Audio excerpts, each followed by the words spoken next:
and service those parishioners who are in the church who are trying to do businesses. Just think about it for a moment. There are businesses that are in the church, and if the church member gave support to those businesses could be a whole lot more successful.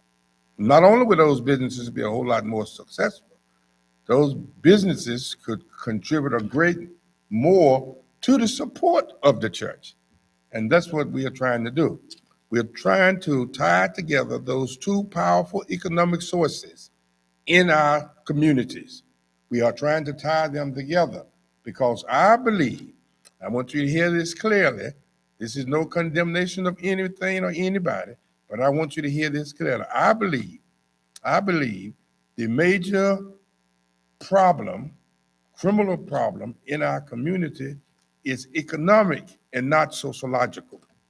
I believe if we strengthen the members of our community economically, we can resolve 50% of the crisis, the criminal crisis, the crime problem that exists in our community. I think that we need to approach this crime problem economically because I believe that will solve a large percentage of the crimes that are taking place in our community. I want to share with you this morning this Heart Health Awareness Month and Black History Month. I have a combination of a person that we want to talk about this morning to you. Her name is Dorothy Lavinia Brown. Dorothy Lavinia Brown. Now, I have tried to remember my first knowledge of becoming acquainted with this lady, and I have not been able to recall it. I know when I studied uh, George Washington Carver. I know when I read about Booker T. Washington, Du Bois. I know when I started studying and reading about those, but I can't remember. I do know that she spent time in Nashville, Tennessee. And I do know that I finished high school in Memphis, Tennessee. I do not remember whether or not there was any mention of Dorothy Brown when I was in high school or when I was in Tennessee. I can't recall that moment. The reason I'm saying this because I know when I first arrived here at Concord 35 years ago, when I first arrived, Okay. there was a parishioner in the church. And when she introduced herself, she said, I am Dorothy Brown. I said, and jokingly, I said, are you the famous Dr. Dorothy Brown, the first Black female doctor in the South? Of course, she's about 30 years old. She couldn't possibly be. That makes sense, right? But her name was Dorothy Brown. So, but I had a tendency of doing that to encourage people. I walk into McDonald's, and the lady on the cash register, young Black lady, and I get ready to order. I said, "Are you the owner of this McDonald's?" What I'm trying to do is to put into their mind the possibility of ownership. I've gone into different businesses, you know, whatever they are, and the clerk or whoever I asked them, "Are you the owner of the business?" To let them know that they could own the business, let them know that they could have ownership. And I've done that down through the years when I go into business, or whatever it is, and a Black young lady, a Black young man is there working. I ask, "Are you the owner?" To encourage ownership, because sometimes you can just plant a seed in the mind of a person, Hmm. and there's no end to where it might go. And I'm Lavinia Brown. Uh, I do was in movies back in the day. Her name was Lavinia. So I don't know. I don't know Point is, I don't know exactly when I became knowledgeable of Dorothy Brown, but she was the first African American surgeon, black lady in the South. She was a legislator and a teacher. She contributed extensively in the South. The unique thing about this, and the reason why we are telling this story this morning, she was born in Philadelphia in 1914. Now, there are two dates on this. One date, they tend to do that with some historical black figures. They can't quite get their exact birth date mixed. Some scholars said that, some writings said it's 14, some said 19. And I'm tend to believe, because of the year she graduated from high school, so it was 1919 when she was born. 1919, born in Philadelphia, and she died in 2004. So she recently died. She died in 2004, June the 13th, in Nashville, Tennessee. Now, she has a unique story. She was born in Philadelphia. She was born to Edna Brown, who was her mother. But when she was 5 months old, her mother placed her in an orphanage. She was there until, for the next 12 years, she was, it's the unique thing about it, she was born in Philadelphia, but she was placed, her mother somehow ended up in Troy, New York. So she was placed in an orphanage in New York. Now, sometimes, I suppose, they're little known about Edna Brown, her mother. But I suppose sometimes when a young girl gets pregnant, if they're religious people, they send her off somewhere because people from being embarrassed. And I think that's where we need to get over. We need to be willing to strengthen our children when they find themselves in a difficult situation. But she ultimately, apparently, was sent to Troy, New York, and there she put her child at 5 months old in an orphanage. And she stayed there for the next 12 years. The truth of the matter is, she ran away from this is Dorothy Brown. She ran away from the orphanage. And when she ran away and she went, and they just went and got her, brought her back. She ran away several times. But ultimately, she ended up running away and going to Troy High School. And there, when she enrolled in high school, the principal discovered that she had nowhere to live. And so he got a family to keep her. And this family that he got to keep her were Lola and Sandra Wesley Redmond. Got this family together. And this family became a major mentor source for this young lady. This young lady was mentored by this family.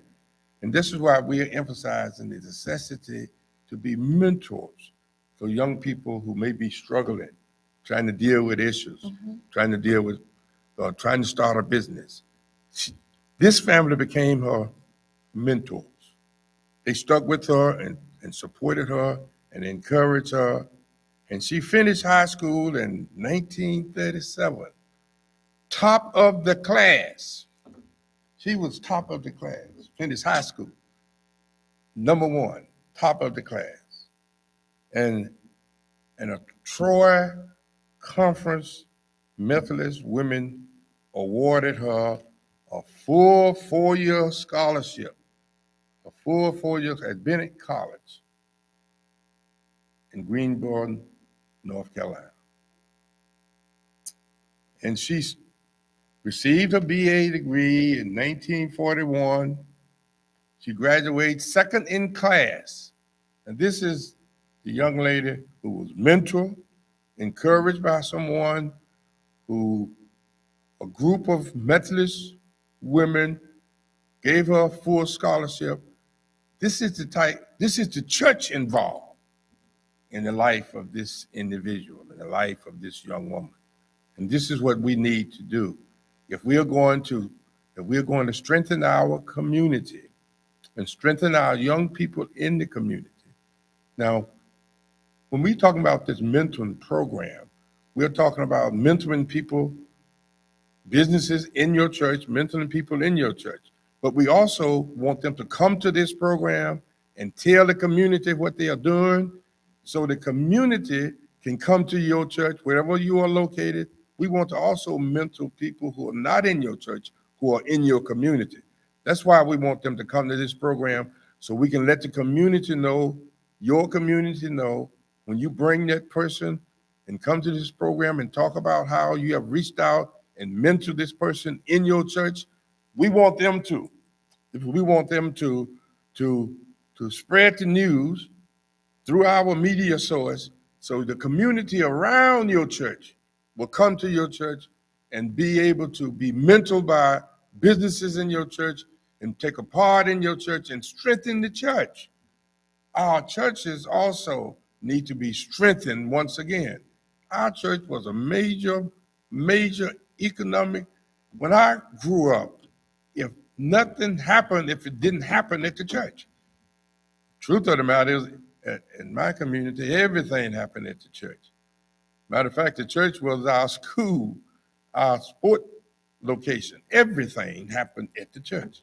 And if it didn't happen, our 4-H club, our club activities, our youth activities, all the youth involvement in the county or the state youth involvement, it started right there at the church. It had to come out of the church. The church must become our major source because it is at the church where principles are developed, principles by which the young people will live by and be overcome the temptations of the world. We do not have the strength to overcome the attractions and the temptations, especially the illegal economic temptations of the world, if we are not raised and based on principles. If we do not believe that doing right and doing the right thing going to help us exceed greater than any illegal thing. And that's what we want to say. If the involved in the church and the church is helping you develop economically, the church going to fix it so that you're going to be able to develop economically better, more sound than any illegal activity that you could be involved in. The church is a source of strength that would be better than anything else in the community that is not legally. I'm just wanting to emphasize that the role of the church must be reestablished in our communities. So this is what happened to this young lady.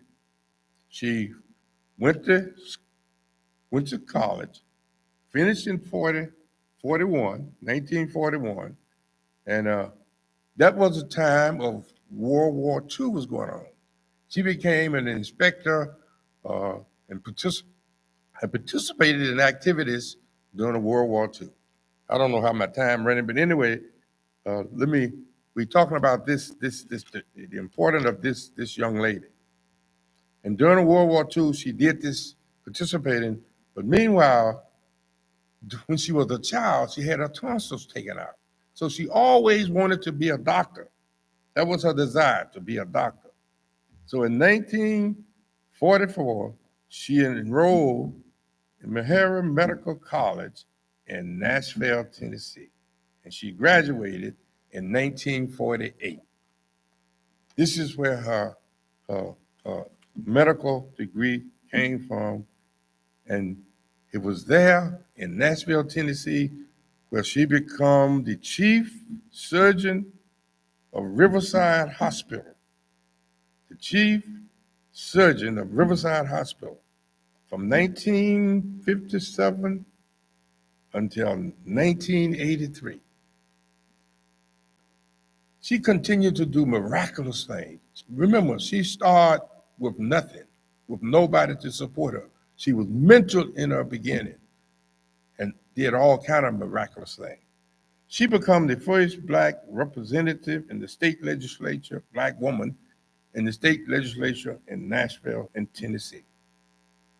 So she became a legislator. Then she taught at the medical school there. She worked at the hospital. She became a surgeon, a doctor, a teacher, all because she was properly mentally supported by individuals that she did not even have any family relationship to. And this is what we're trying to establish here with this program. Let us take seriously, let us take seriously the need to support and give support to individuals in our community. We have young, skilled young men. I'm working with some skilled young men who is able to do pretty much any kind of carpentry work and stuff. Skilled, but they need guidance. We have skilled young ladies in our communities, but they need support from the church. They need to be guided. We need to bring them in and encourage them and put principles by which they're going to operate. Because if you don't operate from spiritual principles, then you're going to be guided in illegal stuff. But you have to have those spiritual principles by which you're going to operate. So she went on to do many, many great things. She became a fellow of the American College of Surgeons, one of the first black women to become a fellow in this outstanding organization. She went on to serve a community, to be awarded a humane award in 1993. She went on to do many type of services in the community. She started from an orphanage. What I'm saying is that I'm saying this to the young people. You may think that you have a disadvantage. You may think that it's hopeless and helpless for you. But if you allow yourself to come and to be mentored, come and allow individuals who have demonstrated and come through the hardships and the difficult times and the difficult moments and have made it and have succeeded in their businesses. I have been operating an assisted living facility in Catonsville since 1997. And it has been some real critical, difficult moments. There have been instances where I don't want to talk about the racism that I had to face. I don't want to talk about the jealousy and the envy that I had to face. But all I'm saying is there were some difficult situations and difficult moments. But there are principles by which you can operate. And everything, that's what we have to understand. That's what the biblical principle teaches us. Every harmful thing that they try to bring against you when you are trying to develop, and every harmful thing that they bring against you will work for your good. And that's what you have to remember.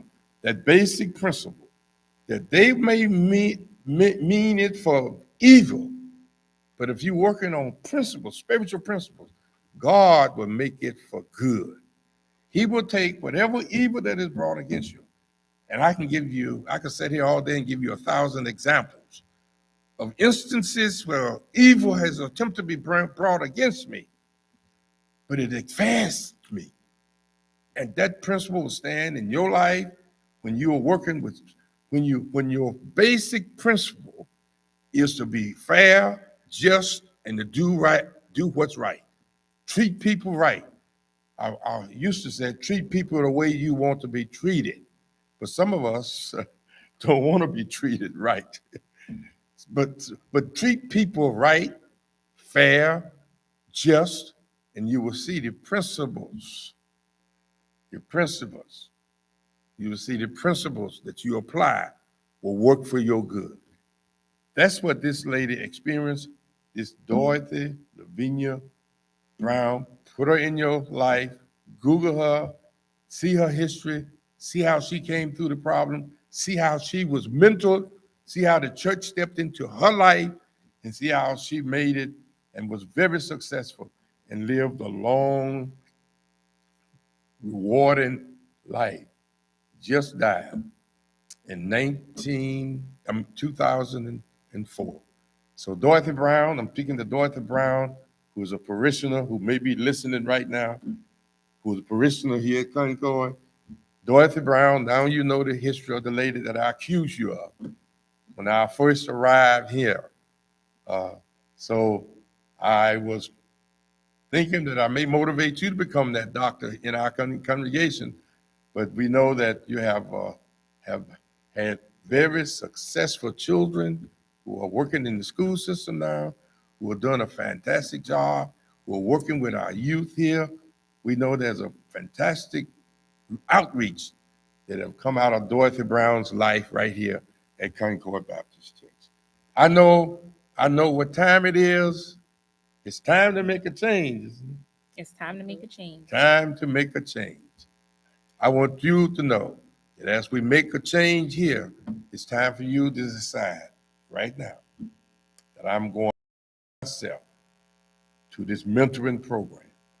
I'm going to involve myself as a mentor. We need all of the business each other, supporting each other, and helping each other. I think we can change this thing around. I think we can eliminate 50% of the crime that exists in our community. There is a time. This is a time to make a change. Definitely a time to make a change. Thank you, Time Dr. Jones. to That make a was change. good and informative. And I won't forget who Dorothy Brown is, thanks to the story you told associated with it with your church member. So we're going to be right back after this song. It's time to make a change. And after we come back from the song, you will hear our special guest for today, Miss Toshiko Riggins. And she is our specialist for today, and she is in the healthcare field, but catering more to our children, which we haven't had a chance to talk about this month. So stay tuned. We'll be right back after this song. Thank you.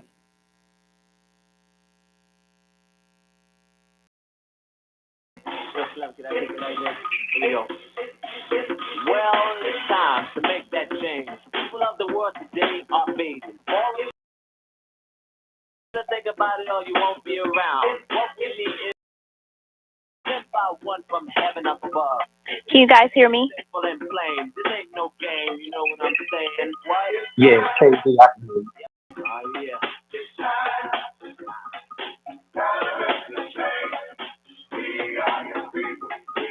Yo, Mom, kick it for me one time. What is the world coming to?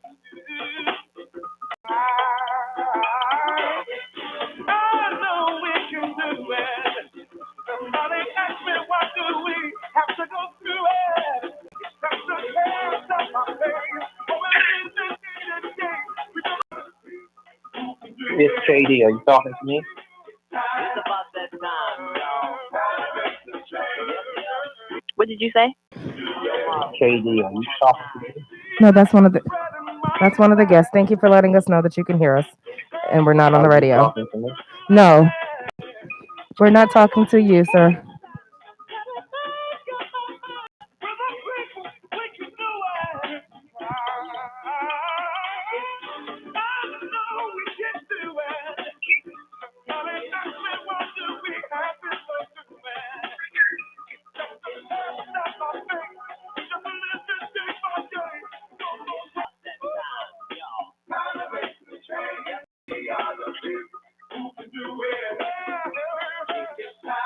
And I want to take you there. I am here with our host, Dr. Matthew L. Jones, and I am the co-host, Jamie Chris, and we welcome you back with our special guest, Ms. Toshiko Riggins, who is a daycare provider and a child care specialist in our community. And so just to give you a recap, this month we have been meeting with several healthcare providers, whether they're in the assisted living business or they're in the adult daycare business. And we also met with Miss Ann, who is in charge of Zion. She gives out like several classes and instructions on how to start your assisted living facility, as well as she's into the PRP business. So that's just been a recap of the good people that we've had come on the show for the month. But I thought we would focus on our youth and our children, and someone who actually takes the time to help us be, who we are as adults, because without childcare, we would not be able to work. We would not be able to, pretty much maneuver in life without someone to care for our babies and our children,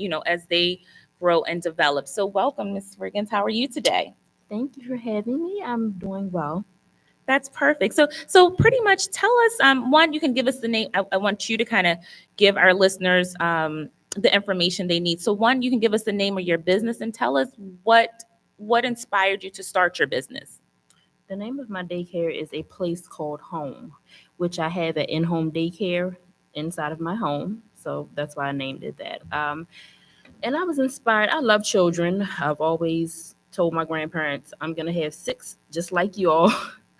So I love children, and I wanted to be in a profession where I was able to, have more access to my children. I can be able to go up to their school if need be, just more time with my children, the homework, just spending more time with my children. So I figured, hey, why not try a daycare at home? You love children, you had children, you have 6, and Yes. that's a big deal. And so you said, okay, well, what can I do to grow professionally and still be able to be a nurturer and be a mom and a wife? How can I do all of this and still provide for my family and still do something I love, which is take care of children, right? Exactly. So that's a big deal. So for anybody that's listening, let's just say you are a person who enjoys family and enjoys the family life, but you also, of course, we need to survive because cost of living and inflation is real, right? So you can Definitely. actually inquire about starting a daycare business. So if I wanted to start a daycare business, or someone who's listening to start a daycare business, what would be the first, I would say, give them the first 2 steps to start the business. Where would they start? First, you would have to go through the Department of Education. Okay. Classes that you have to take. Right, but you have to go through it before you take the classes. You would have to do an application. Then they have an orientation, which they would explain, all the steps Mhm. that you Okay. have to go through with the fire permits and everything, building permits and things like that. So Um, you said put the different permits, mhm, fire permit, mhm. Building permits. building permit. Mhm. So you have to go to the permit stage first. Right. Okay. Um, you have to have an inspection of your home or building if you have a center. Um, So after you get your permits and your inspection, that's all before you actually go to the actual class to even be certified, or is that a part of the class? You can go, no, that's not a part of the orientation, but you would have to find continuing education classes for Okay. child development. Okay. And which I believe starting off, I believe it may have changed because it's been a while since I've been open. I believe it's 24 hours that you would have to complete. And after that, I think it's 12 hours per year, if Okay. I'm not mistaken. 12 hours per year. may This have is a Different age. licensing process. You have, in Right. order to be licensed as a daycare. Correct. And you do have a licensed daycare. Mhm. Do you have a designated number of people that you can receive? In my home, I can have 8, but you can have up to 13 if you have. I think it's called. I can't remember what it's called. It's just a larger home. A larger But size space, you right, can have but more I would children. have to have Certain additional bathrooms and things like that. no, not bathrooms. I would need an additional person to Staff, working with me. yeah. And you have So, had staff in the past, right? I have or volunteers. Okay, that's Mhm. perfect. And I think one time when I visit your facility, because I know more about your business and I've recommended people to your business, like I've come there with moms and things that have inspected, just come to your facility. And so I've seen people there who wanted to start their own daycare, and you've been mentoring them. So the mentoring part of this is not going to be new to you. Yeah, This- it's not a problem. They can shoot me an email, call me, and I will get back to you as Are soon you as I can. receiving any pupils now? Do you have any openings? I don't have any openings. I'm full, You never Full. have. which is a awesome thing. Yes, that is always awesome. I'm full, but whenever someone needs help, I'm there. Okay, If if they someone need- Do wanted we, or to. do you want to give out your address and the location? I usually just give out my phone number, Phone number, once or my email, and once we touch base, then they will be able to come. Yeah. Okay, perfect. Can you give us that information if anyone's listening, how they can reach I out to you? sure can. My email is triggins, T as in Tom, R as in Robert, IGGINS 724 @gmail.com. And my phone number is 443-462-0685. Want to repeat it again, just in Sure. case someone was slow getting a paper or pencil, and therefore they would have I'm giving them a little time, reason I'm talking to get. Right. Go ahead again. Okay. Email address is triggins, RIGGINS 724 @gmail.com. And my phone number is 443-462-0685. And the Thank you purpose so of this much. program is she's giving her information, she's willing to help and to mentor and to guide individuals who want to do the same thing. Note what she said. She have it right in her own home so she can have access to her own children as well as to make a decent living income. And that's so important that individuals, we have mothers out there right now who are taking care of children, who are not receiving anything for doing it. They're neighbors, they're just helping out. So you're saying to them that they can go through the process and have their home licensed and be paid for those children that they're taking care of. Correct. And even at times, I've taken children on WIC appointments, doctor's appointments, if the parents need me to, if I'm available. So you provide transportation as well to the doctor's appointment, which is we call it advanced services. Yeah. I think that's why you're full, right? Because Yeah. it's like you provide Right. all these services. I mean, and one thing I know about you feed the children, you make sure they're good, and then you are able to transport them, or some of your kids you pick up from school during the day. Correct. So it just depends. So you have multiple levels of care within your facility. And Right. tell us, how long have you been in the business? Because I can't even remember. How long have It's you been about 14 or 15 years. 14 or So, 15 yeah. That's a long time, right? And so we heard you talk about the steps that you had to take to start your business, and the classes you have to take, or the hours that you need, the permits that you need to get started, the inspection part of it. But people, we give them the logistics all the time, but could you tell anyone that's listening, like, people always say, well, what was the real hard part? Like, if you had to pull out one thing as you were starting and building the business, and someone's listening, like, what is some advice, or like maybe a metaphor, something that you could give to someone listening that could, just let them know that, it's not going to be super easy, but, there are challenges within developing the business. Definitely. There's always challenges with any business. I wouldn't say that I had a lot of challenges starting, because I had a lot of help from my husband and friends.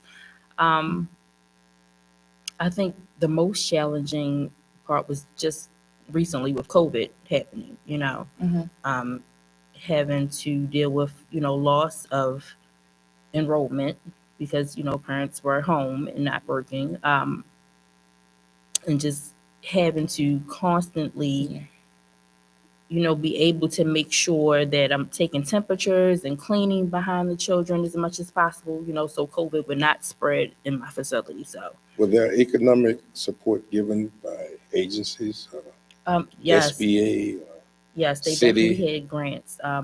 Family League, they definitely had grants available for child care workers.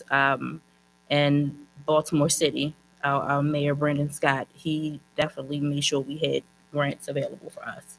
And that's to give support during the period of time when you could not have the children to come. There was a period during this time where children could not come to your home because of the pandemic. Right, correct. So it would And cover, economic sources were provided to you to maintain under those circumstances. right, it could cover wages, supplies, and things like that. Even tuition for children if the parents were, not able to provide the tuition costs. And that's very important to know because a lot of people discovered these benefits and services, the SBA, but these services have been available all along that have not yet, that were not taken advantage of until the pandemic forces individuals to look for these services and to take advantage of these. So we're saying to the community, the minority communities, the SBA and different other agencies and grants are available. And we want you to utilize your churches and the leaders of your church. A lot of your leaders in your church are aware of these services and they can assist you in necessary steps to get these services. So we want the community Encourage to know, people, work yeah. with the churches and Absolutely. allow them to provide aid. A lot of the churches, not only that,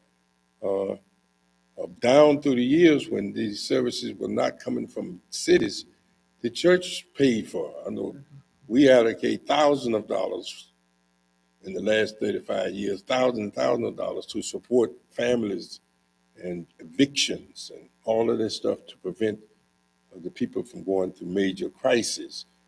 And so these services are available. That's what we want to emphasize. That's perfect. The services are available and you took advantage of them as well as not advantage in a negative way, but you took advantage, which means that you utilized what was there for you to keep your business afloat and to make sure that the families that you serve were safe, right? Right, definitely, because when I first started, I didn't know that there were grants available, to help me start my business. I did not know.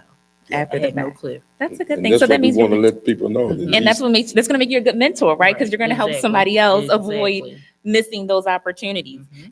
And we like to thank you so much for your time today. I Thank know that you're you. busy. You only get Saturday to yourself and Sunday, of Not all course. the time. I know, I'm right? open on Saturdays and Sundays too. I know, Sometimes. right? And I was happy to have you. And I'd like to thank you so much. Is there anything else that you just like to add and just encourage someone like who wants to start a daycare? Um, I just say trust your dopeness. Trust your dopeness. Yeah, that's a big deal. Thank you so much. And And because it's Black History Month, I still want to provide one more resource, and it's called the National Black Child Development Institute. It's the NBCDI. They celebrated 50 years last year. They had a virtual conference, and this organization was established in 1970. And again, it's the National Black Child Development Institute, and it's a nonprofit organization with a mission to improve and advance the quality of life for Black children and families through education and advocacy. And so they have a website, which is super simple, NBCD as in David, .org. So please look them up if you're looking for like how to start your business, what resources are available, what affiliations are there. And then just to close out the month, I hope that our special guest that we've been waiting to interview, Mr. Clarence McNair, we wanted to bring him on today to kind of spin off what you were just speaking about, like about having a business in the pandemic and how hard it is and to overcome it and to, how it was to keep your business afloat. And Mr. Clarence McNair has a book which celebrates and specializes in mental health. It's called Give It One More Try. And so I thought that would be inspiring. And so if it's someone who has started a business or any of the businesses that we have mentioned this month or, thought about starting a daycare or assisted living facility or an adult daycare, anything that could serve the members of our community. And let's just say that you started it or had the idea and didn't follow through. But I feel like Clarence would be inspiring and be able to speak more on his book of how he wrote this book to inspire people to give their whatever it is one more try. So I hope that he's there. And again, thank you, Ms. Reagans, for your time today. We appreciate you. And Mr. McNair, are you there? We have technical difficulties. He's traveling, so he decided to be so gracious and call in. So we'll give him a few minutes to get in. Dr. Jones, do you have anything to add to well, what let we me, just spoke on? we're talking about the individuals who have participated this past month in the programs. So let me give a shout out to the CIAA. The CIAA came in last week, and I do not know who won the championship this week. Neither do I. It's been so many activities this week, though. They've Yeah. had like the teen I know. summit, the Money Move summit that they've had. They also had something I think that was for like fraternities and colleges and things like that. So they've Yeah. had They had a several lot of activities with things the here. CIAA, and I did notice that they were visiting black businesses. I saw some CIAA buses in front of black restaurants this week. So Absolutely. I know that they gave support to the. Is he ready to come in? We can't hear him. We cannot hear him. Oh no. She must be muted again. Yeah, probably. You can hear us? Perfect.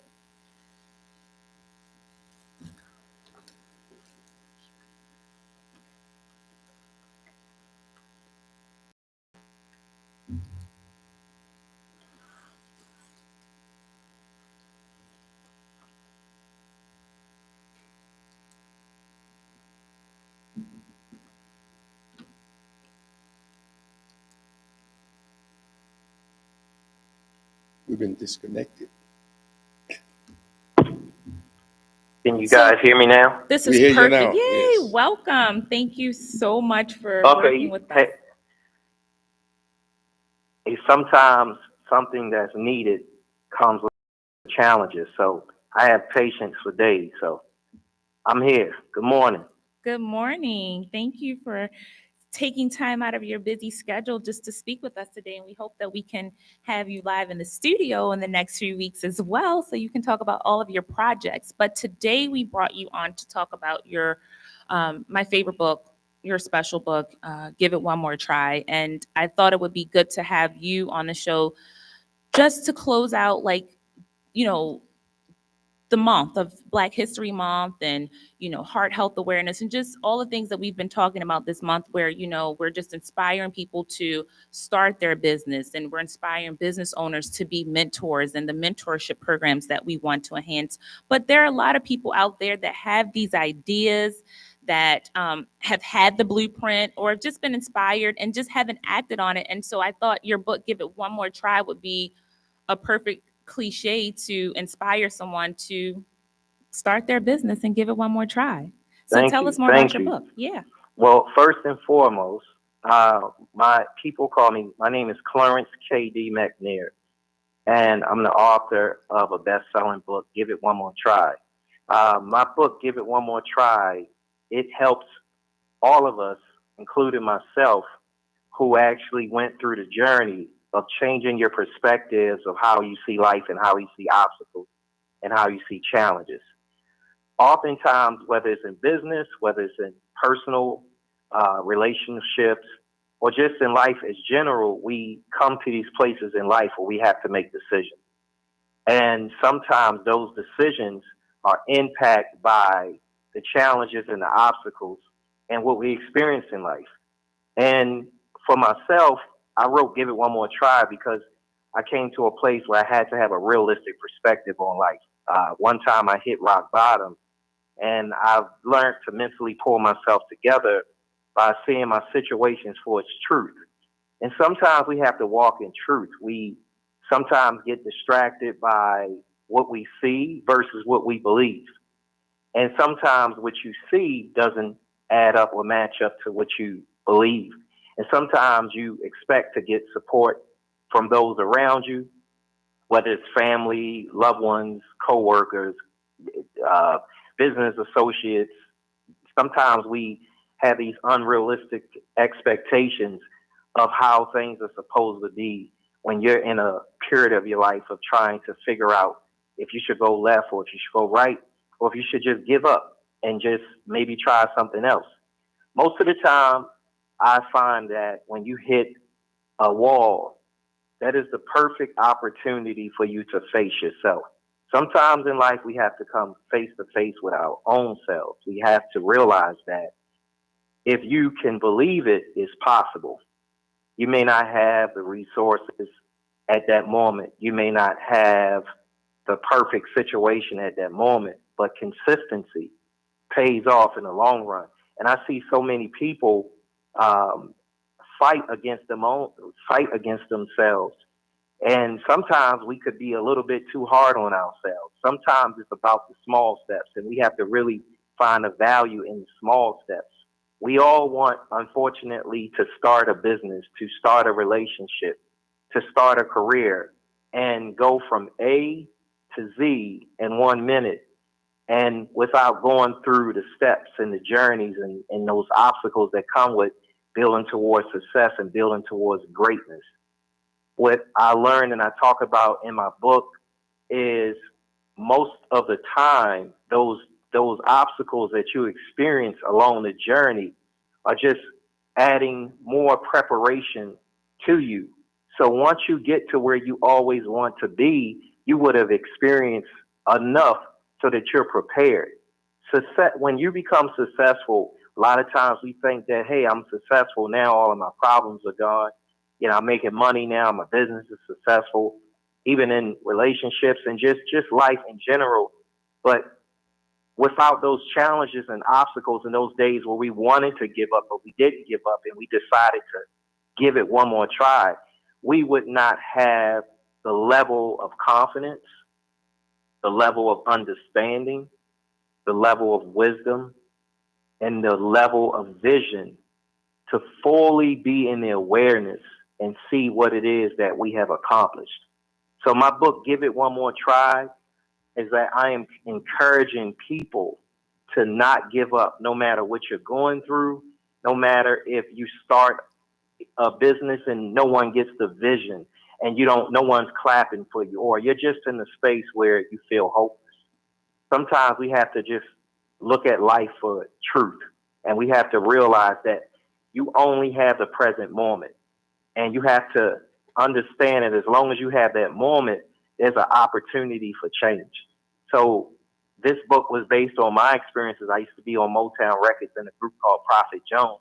We were signed to Motown, and after my music career, I had to make a lot of decisions. There was a lot of times where I wanted to quit because I convinced myself that the only talent and abilities that I had was through singing on a stage.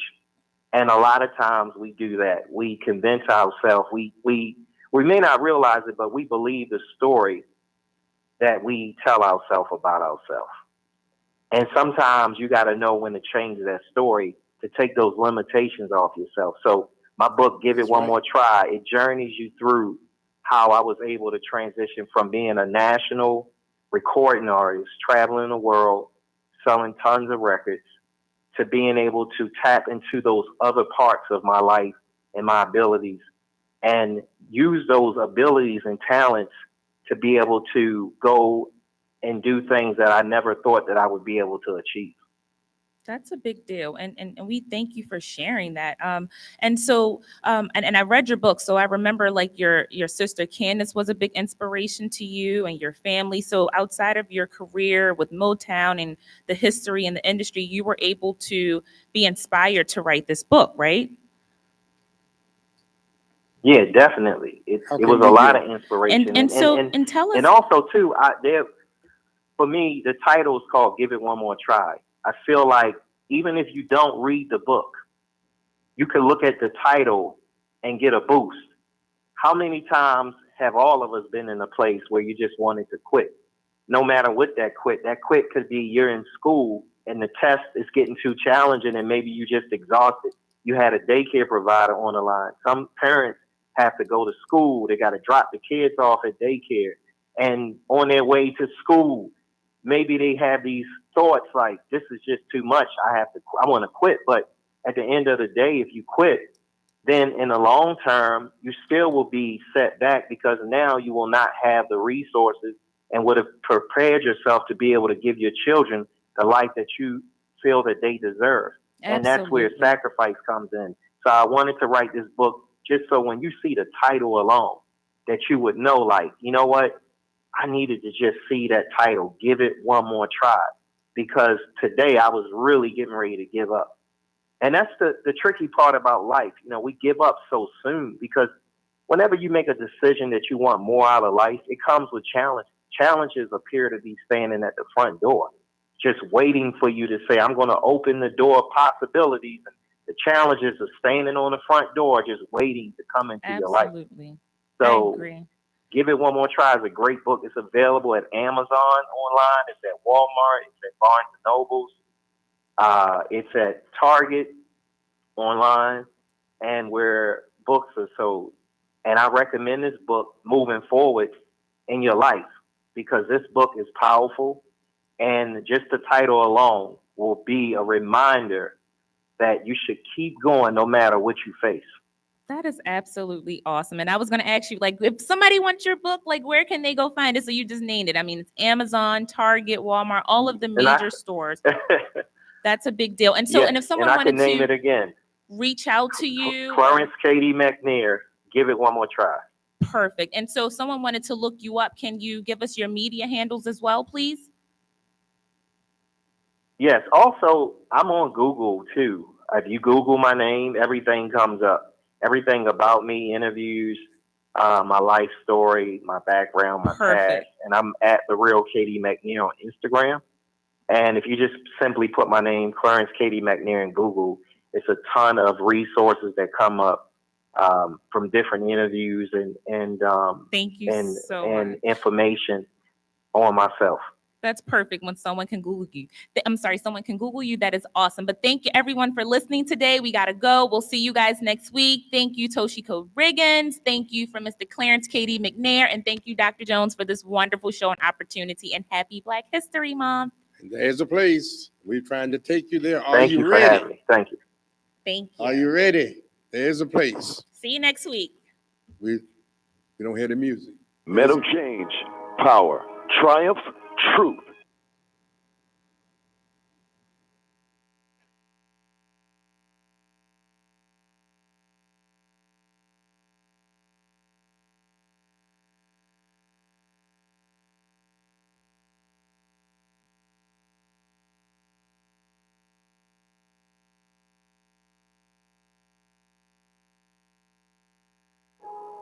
Thank you for tuning in to this week's segment of I'll Take You There with your host, Dr. Matthew L. Jones, and co-host, Jamie Christon.